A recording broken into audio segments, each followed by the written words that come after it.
This is your home for St. Cloud State hockey, keeping you up to date on the NCHC. One-timer, come in, they score! Ripped in! A bomb from Permix! Women's WCHA. So Dana Rasmussen fires and she scores! Dana Rasmussen for the Huskies alongside The National Hockey League. Dwayne Kaprizov in for a chance to win it! He scores! Kirill, the thrill is for real! Welcome to the NHL, a game winner!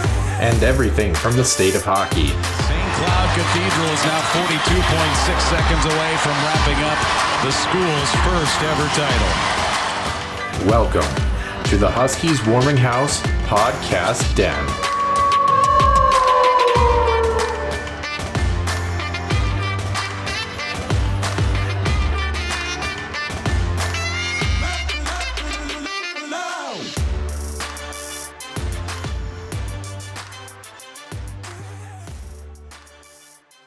Welcome into episode number 70 of the Healthy Scratch interview segment. I'm Noah Grant, joined alongside my co-host Nick Maxon. And Nick, we were joined by two ladies today that, kind of a little bit more soft-spoken, a little bit, but a lot of great things to say. And it was interesting to kind of really highlight two players that are moving into their sophomore season. I think it's not often that we get two players that not only are they from the same class, they're also underclassmen too. It's interesting to get that perspective and think back to what it was like when we were 18 and 19 years old about a century or two ago, depending on which one of us you're talking about. But nonetheless, Nick, what did you think of this interview?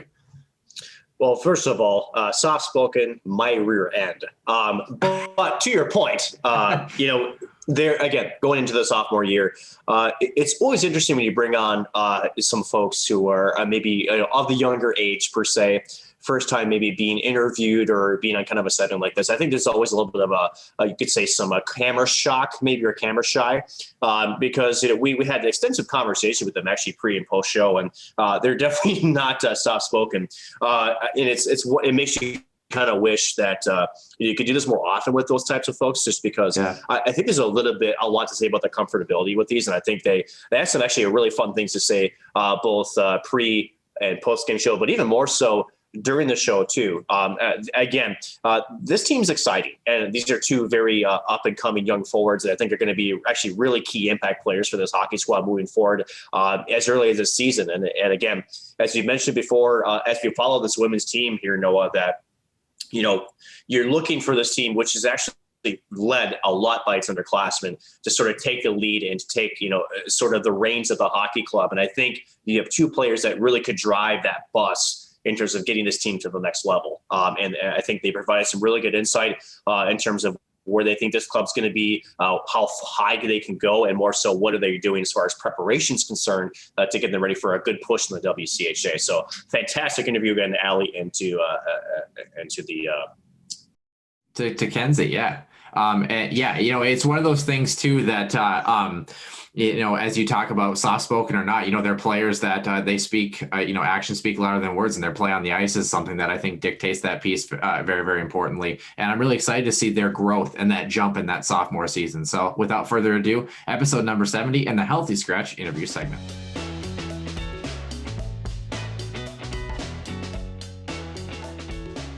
Back to the Den Husky Warming House podcast, fans. It is episode number 70. Joining us here at the end of July in our background, the NHL expansion draft is happening, but we're not going to talk about that today. With us instead are two fabulous hockey players from the St. Cloud State women's side. Joining us from all across the country, we have Kenzie Bourgerie Allison, and we also have Allison Green. It is actually Kenzie Bourgerie. I'm so sorry. But ladies, welcome to the show. Happy to be with you. Thanks for having us. Thank you. Let's start with you, Kenzie, only because, you have some pictures hanging up in the background. And I'm kind of curious, are you the artsy, crafty type person when you're not on the hockey rink? And if so, is photography a side hustle for you? Actually, I'm the complete opposite of that. I don't like doing anything artsy, but I thought the lights were cute, and these pictures are from my grad party, so I put them up on there just to add something to my room. Ooh, I was going to say, but aren't both of you 2002 birth years? Is that right? Yeah. Nick, Yeah. do you feel old yet? I feel old. No. This looks fine, so we're good. The better question is, I guess maybe we should ask this, Nick. I know we bring it up a lot on the show, but I think let's take a stab. Either of you two, do you want to guess how old each of us is? Do you have any idea, since you're young, 18-year-old 2002 kiddos? Good Lord. Why? Who do you want to start with? You want to start with me or Nick? Allie? I'll do you first. Okay. And I'm not trying to offend. This is just a guess, okay? This is when you know the answer. I don't know. I was gonna say, if you say 12, I'm not gonna be offended. I know I look 12. I would say like late 20s. Wow. Okay. I look more mature than I am. Not mature at all. I'm only 24. Well, only. Oh. Yeah. So. See, I was gonna say like 26, which isn't like too late. That's not even late. That's like mid-20s. What are you laughing about? No, I'm just waiting. I'm just waiting for the answers. I mean, that was pretty good. Yeah. No. I'll take that. I would like. As much as I want to look younger, I think I'm better that you didn't say like 17 or something. Like, at least I look like I'm somewhat put together, potentially. Not really. I could have said like in the 30s too. Yeah. What about Mr. Maxim? What do you got for him? Kenzie, that's you. I'd say 26. Yes. So just for those playing the home game, Allie went over on Noah. And I went under. So you win both showcases. Kenzie, you went. Fun fact: you went way under, which is why it's funny. Really? Are you like 36? Is that closer? Not that high. Mr. 34. Maxon, 34. Mr. Maxon. Let's see. And for those playing the home game, that's a 10-year difference. And then, Noah, do you want to share some results that we had filming last week? So we're gonna move into our first round of questions here. So of course, the season last year for you guys, right? 6-12-1 on the season, and it was your first year as a St. Cloud State Husky. Kenzie, you're from St. Michael, Minnesota, and then Allison, you're privileged to join us from Anchorage, Alaska, who is it's also the hometown of senior Nolan Walker on the men's hockey team right now. He had 63 career points so far in his Huskies career as well. I guess whichever one of you wants to start, maybe we'll start with you, Allie. Where did you kind of get the idea that you were going to end up playing Division I hockey and that you're going to end up at St. Cloud of all places? Because with Kenzie, and we'll get to her in a second, Kenzie's very, very close to the Granite City area, but Allison, a little more of a trek across the country, if you will. Yeah, I've always wanted to play Division I hockey since I was a little girl. My dad played up here at University of Anchorage, Alaska. And they were Division I back then. And so it was always just a dream of mine to be a Division I college hockey player. And surprisingly enough, I was really focused on playing for the WCHA or a team in the WCHA for that matter. And once I started talking to St. Cloud, and when I visited the city, I fell in love with it instantly. It's just such a welcoming community and you feel comfortable in it and everyone just welcomes you with full arms, so. Yeah. And then you look at Kenzie, your journey, of course, like we mentioned, you're kind of that St. Michael, Albertville kind of area there, just a short trek up the road. And your journey is interesting too, because both of you attended those USA Girls National Camp invites in 2017, 18, and 19. Kenzie, how did you become a St. Cloud State Husky? And also, did you both play at those development camps together? No, we didn't, but she was on one of my friends' team. And when we were both committed, that she introduced us. So we met there for a few seconds. But yeah, when I was little, growing up, like my youth teams would always go up and watch the Huskies. So I kind of fell in love with it then. And I could see just watching the games, how well the team got along, how well they got along with their coaches and how involved they were in the Husky family, if you want to call it that. But yeah, it was just unreal seeing the competition they were playing. And like Allie said, always a big dream to play in the WCHA.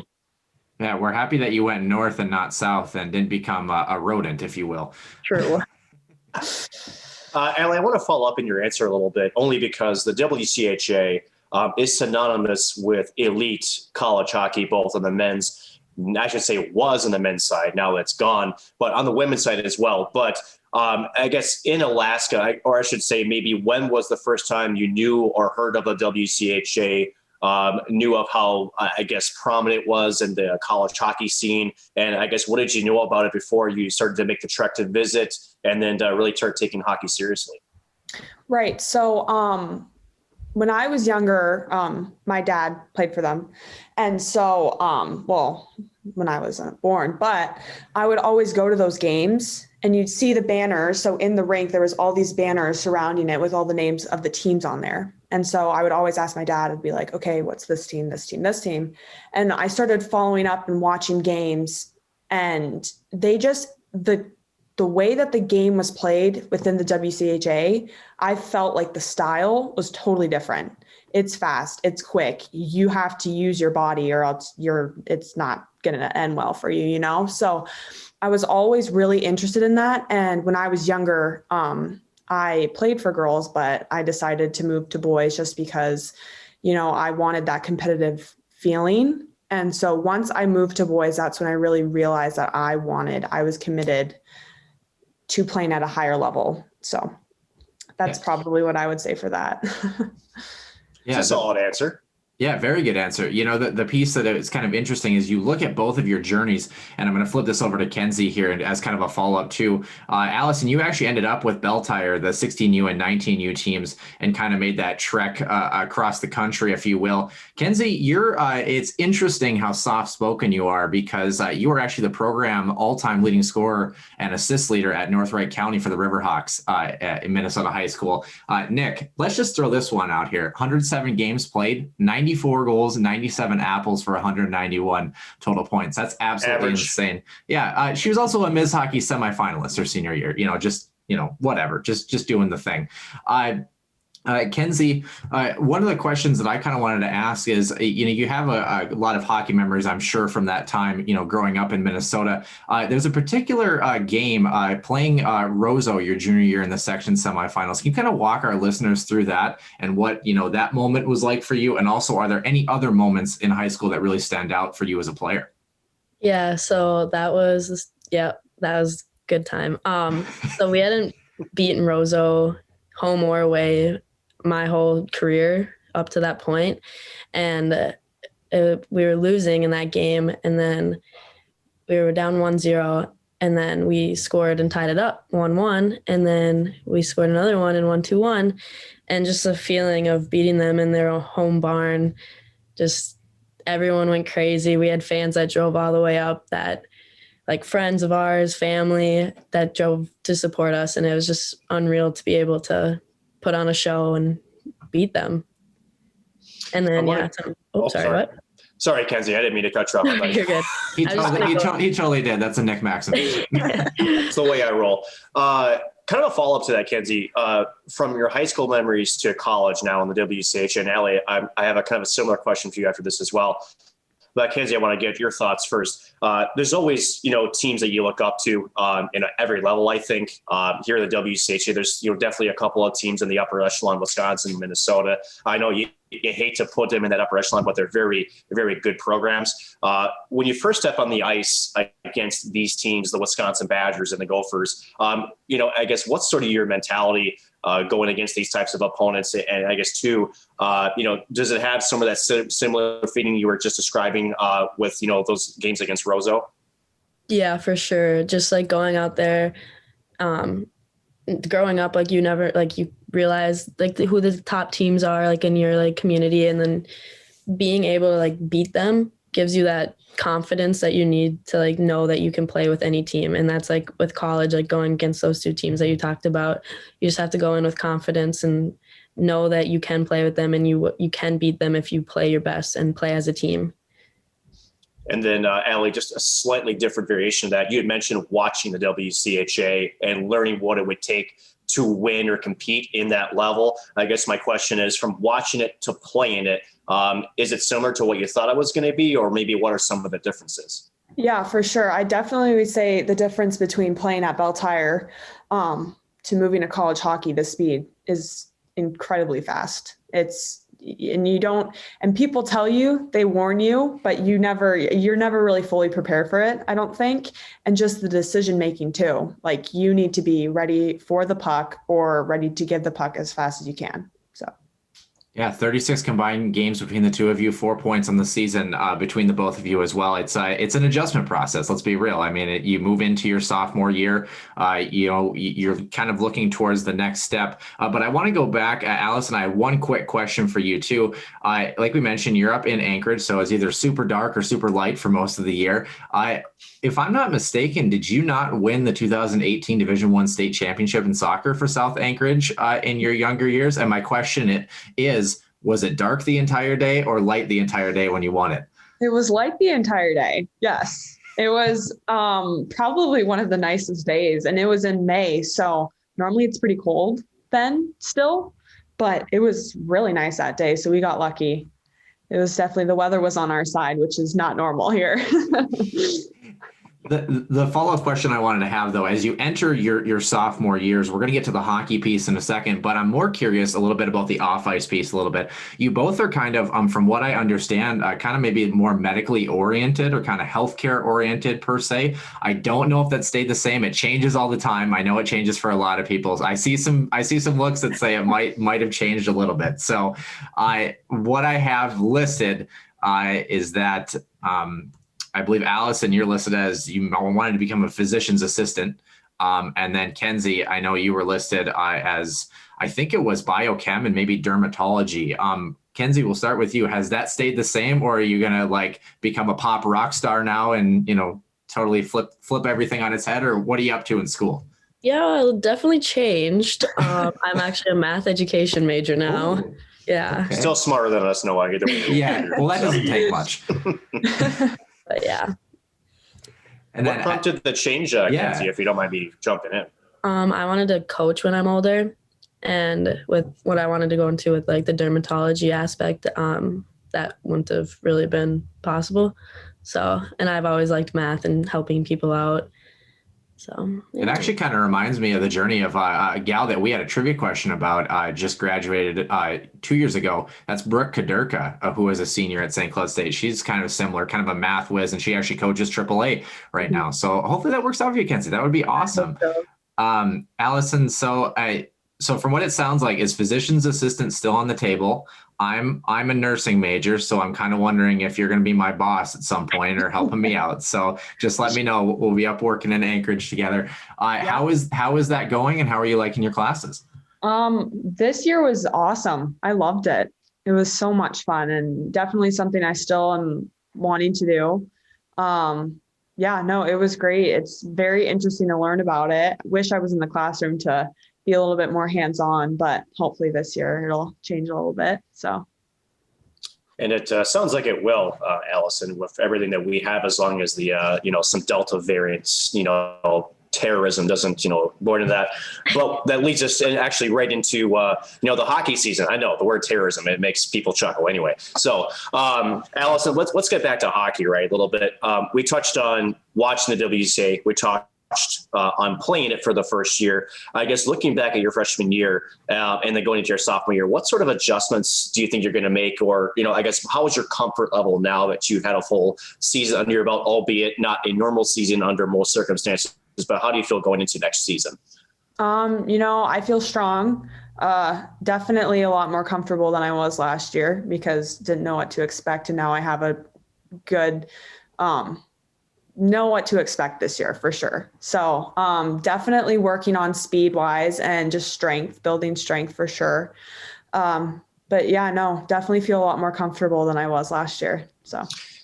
And then a quick follow-up, Kenzie, obviously same kind of situation now, as Noah alluded to, quite, the person like to tack on multiple points on the score sheet. Was it tough to not, be as impactful to the score sheet? And are there some things you may change to maybe try to get some more digits added to the paper at the end of the game? Or I suppose, how are you looking at your sophomore season coming up? Yeah, it was definitely different, but I was happy for all my teammates that were getting the points, and I'm fine with not being the person that did that. I think there's more to the game than just that, doing your part, not letting the other team score. And next year, definitely want to focus on getting stronger. Like Allie said, that'll help getting more points, getting the shots off quicker, placing them better. And looking for the open play, just whatever. Yeah, just an average day at the office. Right? That's shoot score, right? Easy. I was gonna say, I was kind of chuckling. She was like, yeah, keeping the puck out of the net. I hear that works really well for a lot of teams when they're able to do that, Kenzie. So let's do that. Yeah. Really helps them. Why not?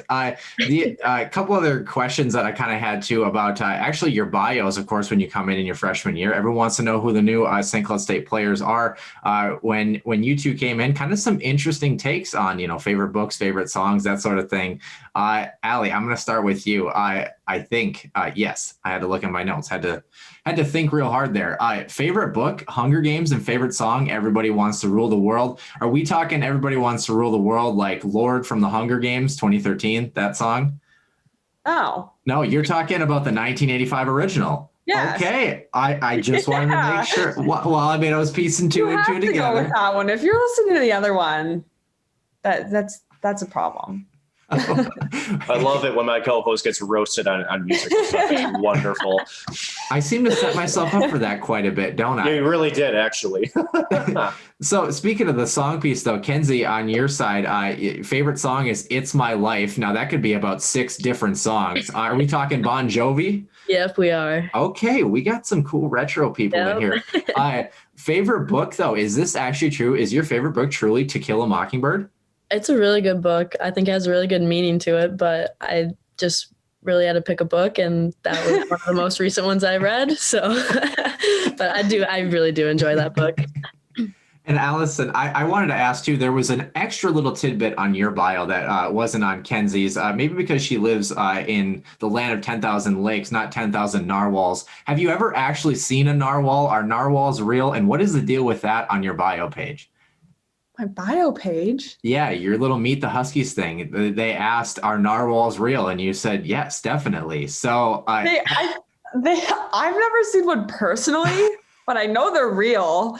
I don't know. I don't even remember getting asked that question, to be honest with you. But yeah, no, I don't think I've ever seen one as of right now. So Nick, there are moments when we do interviews where I don't know where Don't to drag go. me into that question. No way. No, I'm just saying there are. I'm not the one reading off your notes. No, I'm just saying there are moments in an interview where I don't know where to go next. So, Mr. Nick Maxon, I'm handing it off to you. What he's saying is save me, right? That's exactly what he's saying. Yes. Okay. Kenzie, let's go to you a little bit. So let's talk about the team a little bit, right? So the last couple of seasons, the team has said, you know what? Here's where our bar is, and we want to get to here, right? So what is the bar for this team now, and where do you see this team getting to, and where's that bar's ceiling supposed to be for this upcoming season? Yeah, I think like after last season, like we were here, and then after like we tripled our wins from this previous season before that, like the conference wins, and I think that definitely raised it more because we saw like how much potential we really have, and I think we know what we need to do next season to push the limits all the way to the ceiling. Yeah, I believe it's a 324 winning percentage, and I believe it's the best since 2015-16, if I'm not mistaken. So on the up and up for sure. Yeah. Yes. Quick follow-up, Allie. So, you can talk about bars, you can talk about levels, right? But we all know that with athletes, it comes down to confidence. What's the confidence level in this locker room right now, and how promising is this team looking towards next season to be able to reach that bar that you guys have set? yeah, for sure.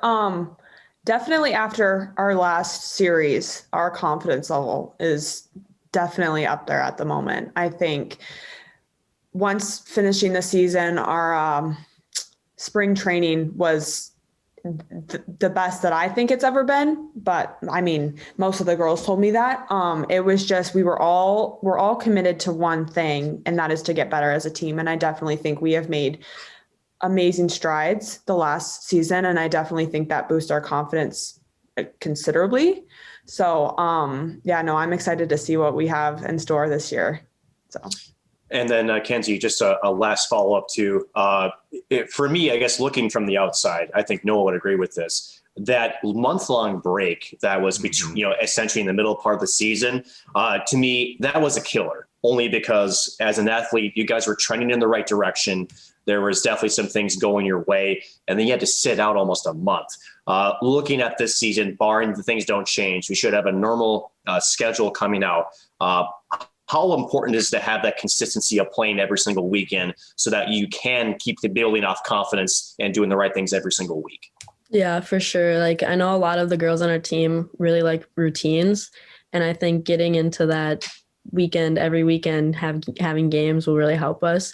Although like in my opinion, like that month break like you were talking about really helped us off the ice, getting to know each other, getting along better, and it really built that part of our team, which I also think that like transferred over into the on ice part, and it really helped us communicate better. And I thought that was actually really good for us. Yeah, when you talk about getting to know each other, of course, you both entering your sophomore season, in the same class, essentially. When you two first kind of met each other, and now you've gone through your first year together, you both are forwards. So I got to ask, if it's a one-on-one battle drill in the corner and it's Kenzie versus Allie, who wins that battle? Who comes out of the corner with the puck? Who's putting the biscuit in the basket? Allie, any ideas?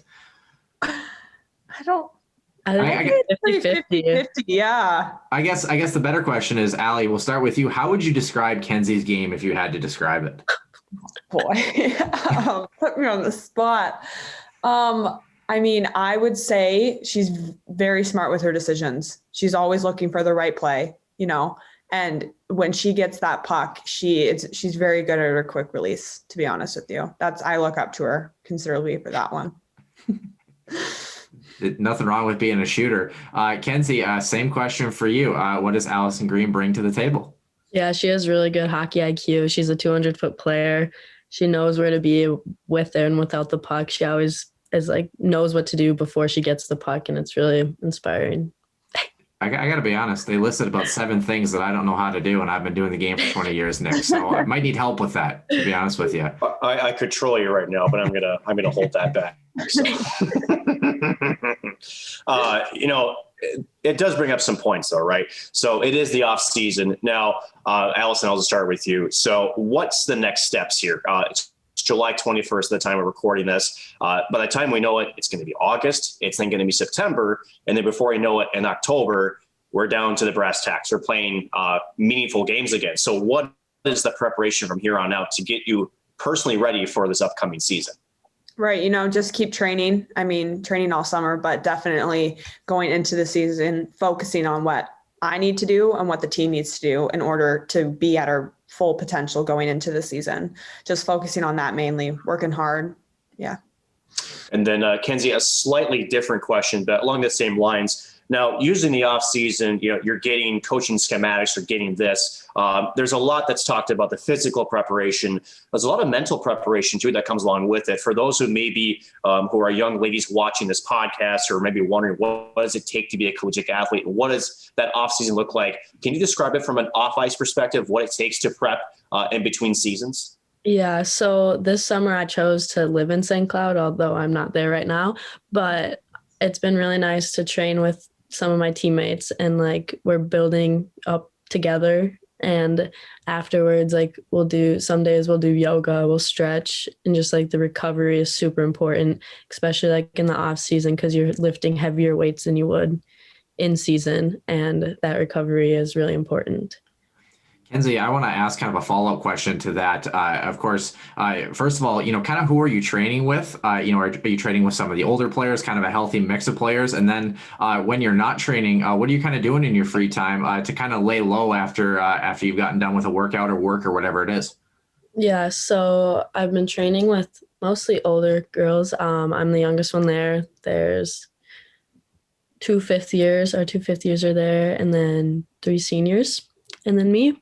So I'm young compared to them, but we'll have movie days some nights, just hang out in one of our apartments, have a movie night. We'll go out to dinner some nights, or we'll bring food to our apartments again, just kind of hang out. We'll go for a walk sometimes. Tomorrow we're going to the quarries after working out, and yeah.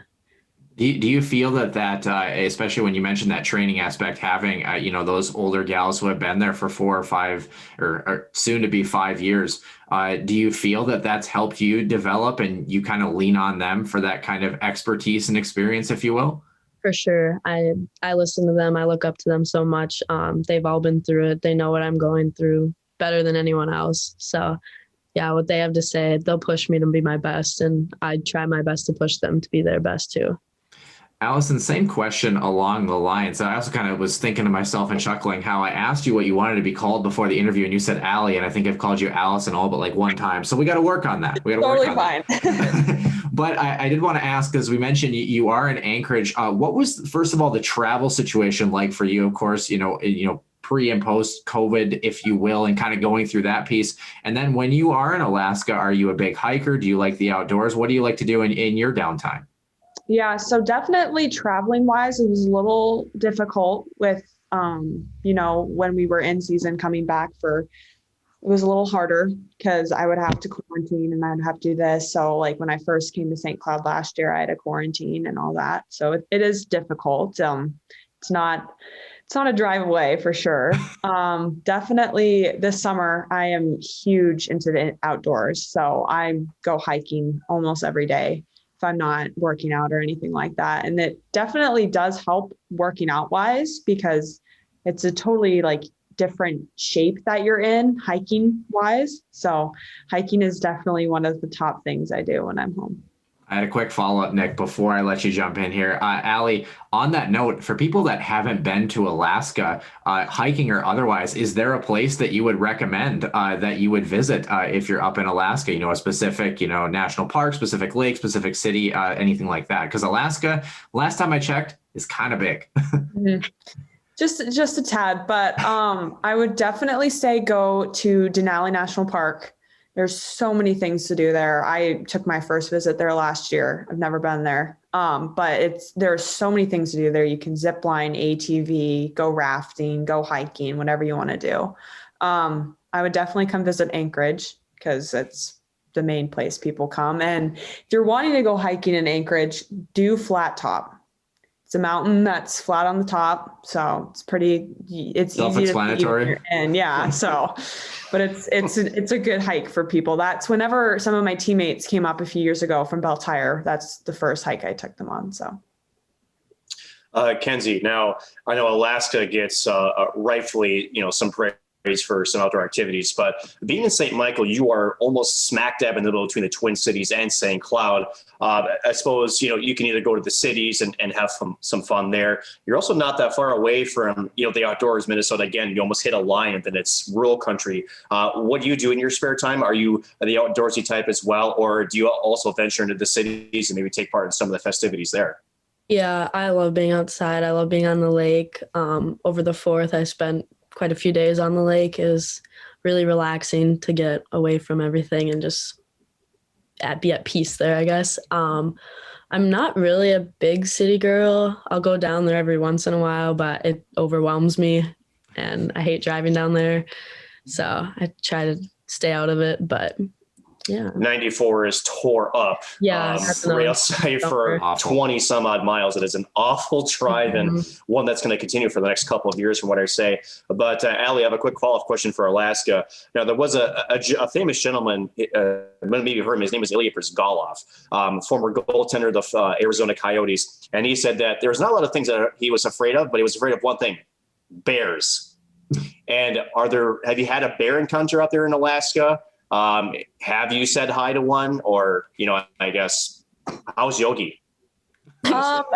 This year it's not been as bad as years in the past with bears. I did have a bear encounter a few weeks ago. We were hiking and, we came up right on the trail. In the middle of the trail was a mama with her cub, which that's like the number one thing that you do not want to run into when you're hiking. So we slowly backed up, went the other way, told everyone that was going up. It was kind of a bummer because it was one of our favorite hikes to do. But yeah, no, we've been lucky this year for bears, but yeah, you definitely don't want to see one. No. And then a quick follow-up from that. I guess Alaska, again, the last frontier, bears, but about other wildlife that maybe folks down here in the United States don't maybe get a chance to see. Are there any other wildlife sightings that you get, or is it kind of the bears, the big one that often people will attach you to Alaska with? See, a lot of people, whenever they come up here, always ask to see a moose. It's like the number one thing that people want to see. It's crazy. And we see them everywhere. Like they're always in our backyards. Like they're everywhere. It's annoying, but that's like the number one thing people want to see. Allie, I don't know. I don't know. Have I told this story before on the show, Nick? Kind of a side tangent. I actually got licked in the face by a moose calf when I was a kid.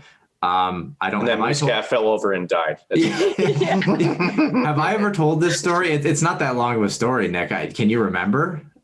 I don't recall, honestly. You're asking the old brain to remember something. Come on. Yeah, I probably told it 6 times and just don't remember it. But to give you a quick synopsis, Allie, I was walking with my dad. We have 48 acres and we're kind of near a lake ourselves up in North Dakota, about 5 minutes walking straight north from the Canadian border. So we were walking one day and we were coming up a hill and we ended up seeing one of the moose calves. And of course, we're watching it. I was 7, 8 years old, and I turned to my right, and the other one was had just come out of the trees and didn't see it. And it was just boom, tongue right to the face.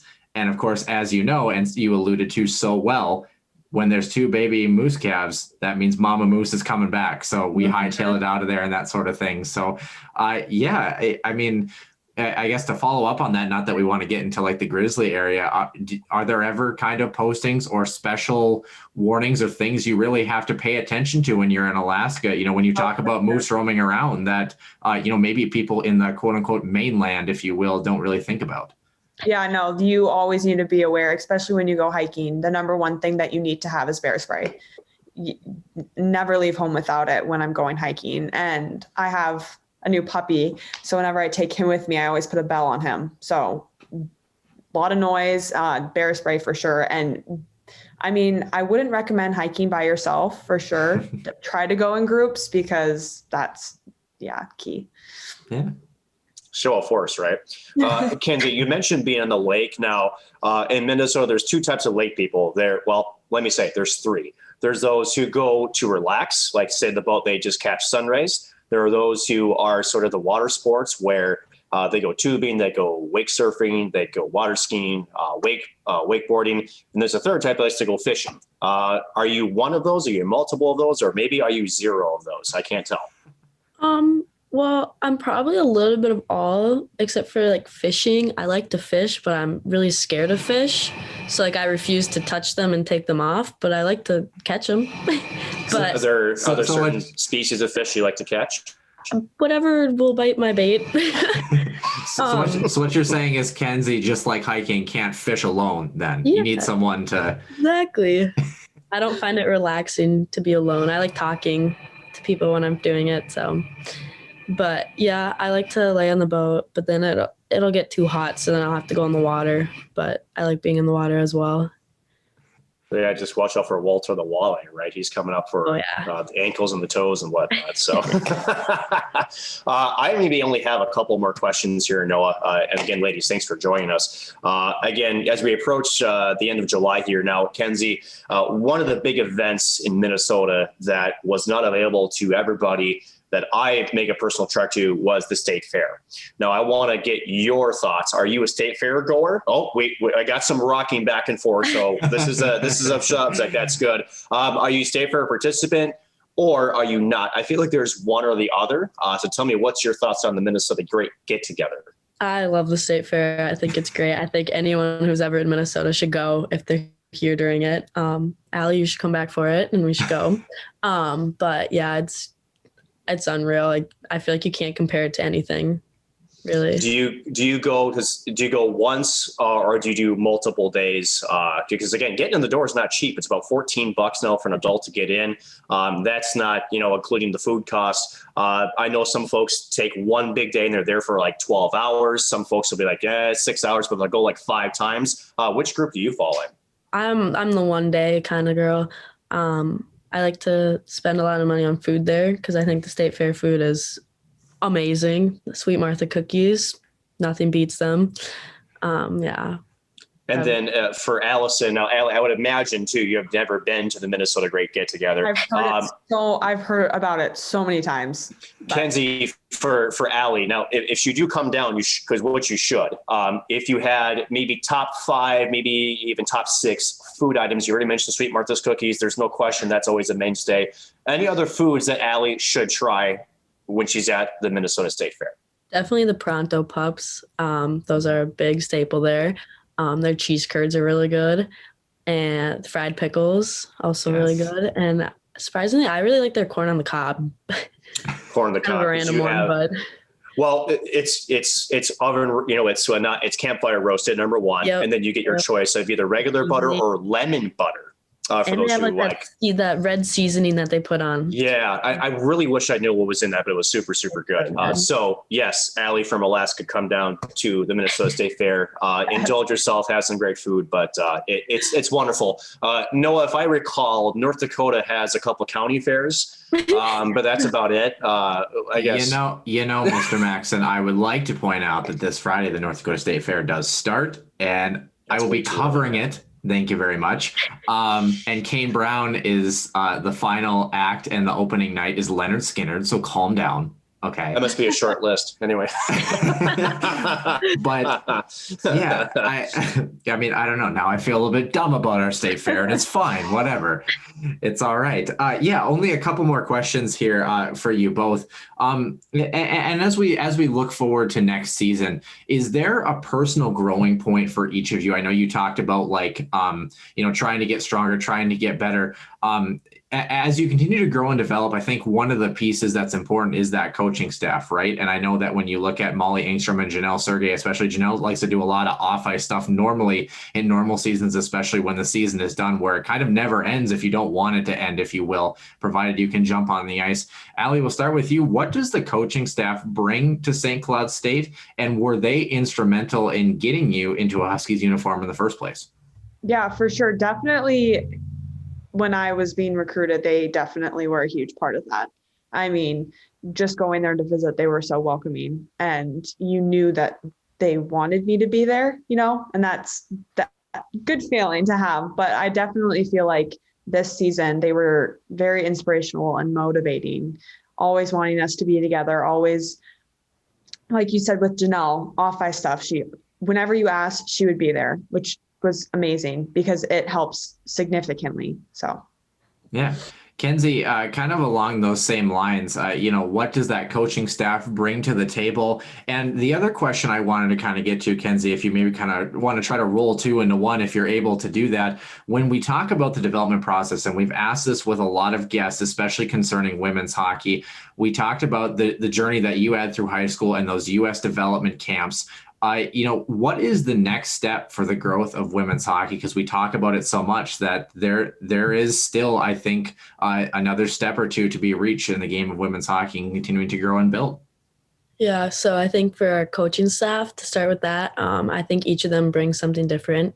Molly's big on like the aggressiveness part, when Janelle focuses a lot on skill wise, and Steve is just kind of head manning it all. But yeah, I think they each bring something, then they're willing to work on whatever it is that we need to work on or want to work on with us. And I think that's really great. And then for the next step for women's hockey, just the exposure part is huge. I think getting more teams in the professional women's league will definitely help compared to like the men's, like the NHL. They have a team in every state, almost every state. And women's obviously doesn't. So I think that would be huge for us. But yeah, exposure would probably be number one. Yeah, we've talked about that. Of course, they have the Dream Gap Tour that's coming up. That's focusing a lot too, and has had some games already focusing some of the women's hockey pieces. I still have to go back. It shouldn't have ended in a shootout, but that 2008 Olympic women's gold medal game between the U.S. and Canada, staying up till 3:00 in the morning. Although, Allie, it was probably about 11:00 at night in your neck of the woods. Very convenient. Something like that. One of the best, if not the best, hockey games I've ever watched. Allie, kind of along those same lines, though, if you were telling people, for example, not only in Anchorage, but in the Granite City and around that are Huskies fans, what would you say to them to get them to the Herb Brooks National Hockey Center and come watch a game? How would you promote St. Cloud State women's hockey if we promoted you to marketing director here for a brief moment? I would say very energizing. Our team is just one of those teams where you get us going and we're going. So I would say that, and just, this is a tricky question to answer. That's what we do, Allie. Yeah, I know, right? And again, I love how he just, tries to pull me into, his questions. Yeah. Yeah, no, I would just say like the energy whenever we're playing is just very high, and we're always, motivating each other. And so when I say people to come watch, just watch our body energy, watch how we're communicating with each other and on the ice, just speed wise and skill. Yeah, it's getting better. So. Yeah, it's something that we've noticed too. Not only has the group seemed like it's getting more energized and a lot closer knit, but it seems like the skill level is going up too for this St. Cloud State group. So we're really excited. I actually got a text from Steve McDonald the other day, kind of giving us a little bit of hardcore joshing, if you will, essentially doing the men's hockey preview in the women's lounge. And he was kind of like, oh, you didn't mention the women's team and you were in the women's lounge. You got to get on the ball. But we discussed how excited we are for this group. And Nick, I think I speak for you when we can't wait, for that October and September piece to kind of go through. Nick, do you have anything else to add? Any other questions here? Yeah, that's my last question. And Sure. It actually is a great segue from what you're asking for. Ladies, going into your sophomore season, the one thing you were missing from your freshman year was a Herbrooks National Hockey Center that had a fan base. And I guess watching college hockey, and I think, for every athlete, myself, Noah included, all four of us former athletes, two of us former athletes, two current athletes, math. Okay. So, but the fan, yeah, two anyway. But you watch it and half of it's the game and the other half of it is the atmosphere, right? It's the fan and athlete interaction. Kenzie, when you stepped on the ice for the Herb and, all you looked around was an empty palace per se. And, maybe hearing about what the Herb could have offered and, what you've heard from maybe your teammates prior was, how different was that experience as a freshman to go into be that kind of like your initiation to playing in college hockey? Yeah, so growing up, like I said, I'd always gone to games. Like I knew what the atmosphere was like there, and it was completely different than what we experienced this year. Unfortunately, we didn't get the fans there. At the end, we started to a little bit, but it was nowhere near what everyone had talked about, what I have experienced with it. So I'm excited for next year, this season, to have that there. And Al, my final question for the afternoon here. It's afternoon for you. It's evening for us, for those paying attention. So, but if there are Huskies fans watching this, and you had mentioned very eloquently that, and it's true for both men's and women's, there's no question the players feed off the audience, right? Mm-hmm. There's no absolute denying that. How and why should Huskies fans come out this year and support this squad? Tell them a reason to come out and watch it, because honestly, I'm going to be there. Noah, I'm not sure where you're going to be. You're going to be still stuck in North Dakota. I'll be watching. He'll be watching, but yep. I do think there is an importance to be set up, but getting the fans back in the building. There's still not 100% confirmation on this. Again, COVID is still being up and down with us, and I sincerely hope that things stay on status quo. But to the fans out there, how are you going to bring them into the stands? What I would say to the fans is be ready to come, because we are going to be ready. We've been training hard. We are all 100% fully in. We're committed, and we're just ready to get started. It's going to be exciting.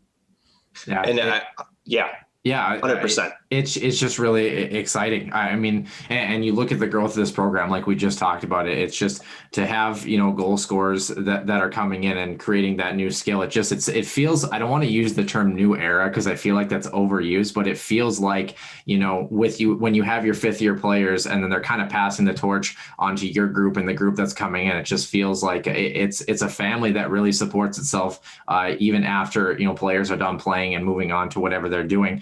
My final quick question for you both actually kind of involves the off-ice piece a little bit, but more the team camaraderie. We talked about the fans coming in the building and the differences for COVID. Is there anything that either of you two are looking forward to as far as the actual school aspect or the team aspect, maybe finally getting that college experience that maybe you missed in your freshman season? Kenzie, we'll start with you. Yeah, I'm really excited for the school aspect, to actually be able to go in person, talk to my professors face to face and not over a computer. I'm really excited for that. And then with the team, being able to go out to restaurants and sit down and eat with them, instead of either having to go pick it up and bring it back, or just not eating with them in general. I'm really looking forward to doing that with them. Yeah, and then Allison, same thing. What are you looking forward to most? And also, how would you describe this team? And kind of we've mentioned and alluded to it so much. The family aspect and what goes on in that locker room. But can you kind of give us a small hint in your closing answer about really how close this team is and how well you get along? Yeah, for sure. I'm definitely excited for the school part. Being able to meet people outside of hockey would be really great. Didn't really get that this past year, but for the team wise, as you said, family is probably the biggest thing that I could say about it.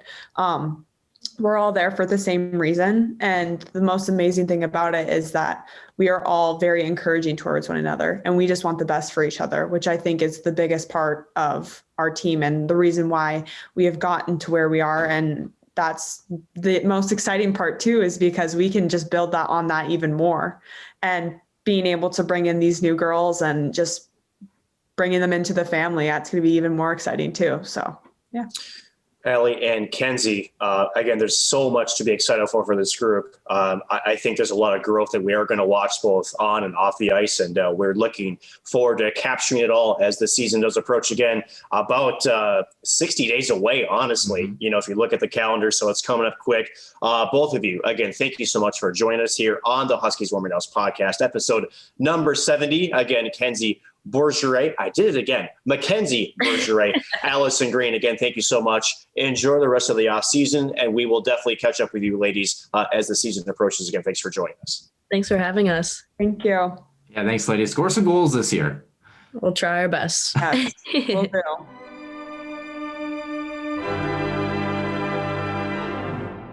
Once again, that was a fantastic interview, Nick. A lot of fun to go through. And honestly, I just really want to go to Alaska at this point. I know that we had talked with Allie quite a bit after that. And, we're going to grab Kenzie and bring her along. We're going to head up to Alaska, head down to Vegas, check out some Seattle Kraken games. We got all sorts of plans here. But yeah, it was just a lot of fun. And what is one thing that you are looking forward to most, not only about this St. State women's team, but that sophomore class, that now sophomore class, making that jump? What is something that you're excited to see from that group? You want to see them. I know we mentioned this during the intro, but you want to see them own the reins, right? And I think there's an instinctual part that is hesitant or resistant to that because, as both of these players, I think mentioned a couple of times is, even with nicknames, we were talking off the air that, you say, oh, that nickname is there, but it doesn't make sense. Right. Or I'm just going to accept it because I'm the freshman and, I don't have a voice in this. You really want a sophomore class as talented and as, as driven as this one is, to have the confidence to say, this is my team. I'm going to take it by the horns and I'm going to go with it. Because if they do that, I think having that younger leadership driving the bus, or even more so, maybe it's a co-leadership with the junior class, right? We have a mixture of under and upperclassmen, where I think there's only good things to come from that. But because you think about it two ways, right? The upperclassmen, they want to know that the underclassmen is buying into what they feel like they have to do to make this successful. And the underclassmen are looking to the upperclassmen to say, hey, tell us what we need to do to make it successful. If you have a class that's under and a class that's upper, and they, if you want to call it the, joining of the forces of the Jedi or whatever you want to call it, right? That's a powerful, cohesive element to, I think, a team that, as you mentioned before, this is a squad that has a lot of opportunity, a lot of potential to really make some noise in the WCHA.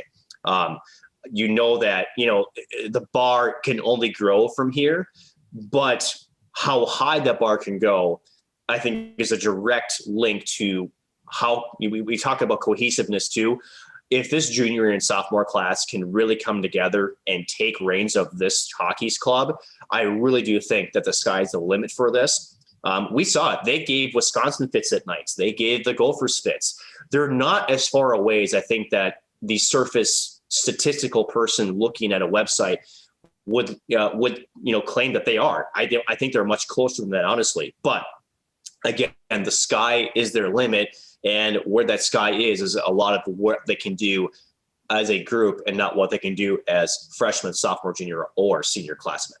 Well, you talk about the piece on paper too, and I know we're kind of running on a tangent about this, but it's a good point that you talk about where as a player, and especially, you know, you and I both know this going through college, you know, as you kind of get older, obviously you acclimate and that sort of thing. But, you know, for example, I mean, if like Kenzie and Allie were still sitting here, the one thing I would say is they moved in their sophomore year, right? They only have 4 points between them in 36 combined games. You know how to play hockey. The game doesn't change. Doesn't matter if you're 18, 20, 22, pace of play might change. The level at which you're playing might change, but the game of hockey fundamentally doesn't change. So when you look at your growth as a player, understand what you need to do every night to be at your best. Don't think about where am I going to be in the lineup. Don't think about, you know, what practice drills are we doing today or that sort of thing. Think about, am I jumping in first or second in line to practice drills every day? Am I eating right? Am I taking care of my body? Am I prepared when it comes to Friday and Saturday or Saturday, Sunday to play the best that I can for 60 minutes plus change if needed, and do that 2 times or 3 times in a weekend or whatever it needs to be? Because we talk so much about this St. Cloud team, how, as you mentioned, they aren't as far on paper as you think they want to be, but at the same time, that consistency piece has been the piece that has kind of drawn them out, where they play Wisconsin to a 5-4 overtime loss and the next night they lose 8-1 or vice versa, or that sort of thing. Can they find that consistency piece? It's not even so much a team aspect. It's about, are you preparing as an individual? And when you're a young player, that's, I think, the next step, where it's like you think about, oh, I didn't score a goal today, or, oh, I didn't give him the score sheet. I love Kenzie's answer early on in the show when she mentioned there's a lot more to hockey than just scoring, playing the right way, fundamentally being in the right position. That's important. You take care of those aspects, you take care of your preparation, then the points start to come, and then you know, the opportunities will be there. So when you look at this group, I think that there is a lot of upside for this hockey team. But again, it starts with those underclassmen buying into what that junior class is getting and buying into what the senior and 5th year class is able to provide and set that precedent that they've done so well. Right. And then just to quickly cap off, it's that whole like business owner mentality, right? If you are chasing the money, you're going to fail. However, if again, you wake up and you do the small things, right? You're eating right, as you mentioned, you're doing the drills and you're studying the systems and everything else the coaches want you, the points and the success will follow. And that, I think that's where also leads to consistency, right? And a lot of it's also mental consistency too. No, I think we don't talk enough about that because, you know, there's something to be said about, you know, when you watch professional teams, and let's just put the Tampa Bay Lightning there, right? Something that I think John Cooper, and I know that also locally head coach Brett Larson talks about, is you got to keep it even keeled no matter what the situation is, right? You can't let the highs get too high and the lows get too low. So, and that's something I think this team is, there's a little bit of, I think, some growth for that as well, because you could sense going to Wisconsin thing that, you know, when this team was taking Wisconsin to overtime, and I think I was at the game that this past season that this happened, you could sense that there was some excitement there, but also some tension there too, right? Where, you know, they made one mistake or they did one thing incorrectly that it could cost them. And they're not wrong by thinking that way. But you can't play that way. Yeah. Right. And that's where we talked about confidence in this interview as well. And also we talk about consistency, where it's like you can't worry about the big picture, especially when the puck is on the ice and the clock is ticking. You got to take care of the small things, you know, one thing at a time. And again, the skill level is there for the squad. I think the mental or the hockey IQ is there for the squad. Is, again, can they put it together on a consistent basis each and every night that they're playing these tough WCHA opponents where they will finally get rewarded to do so. And I think they're that close. I really do think they are.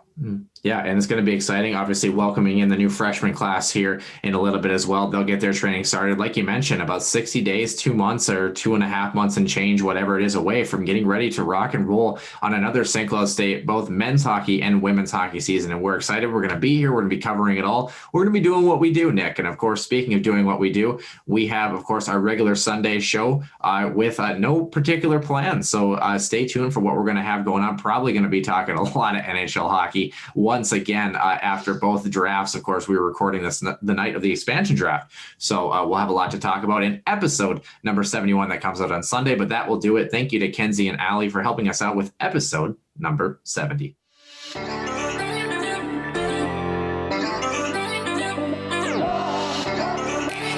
one-timer. Come in, they score! Ripped in!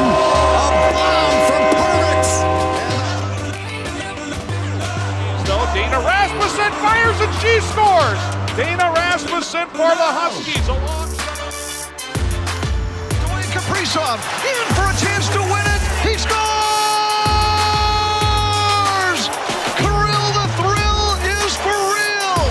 Welcome to the NHL. A game winner. St. Cloud Cathedral is now 42.6 seconds away from wrapping up the school's first ever title.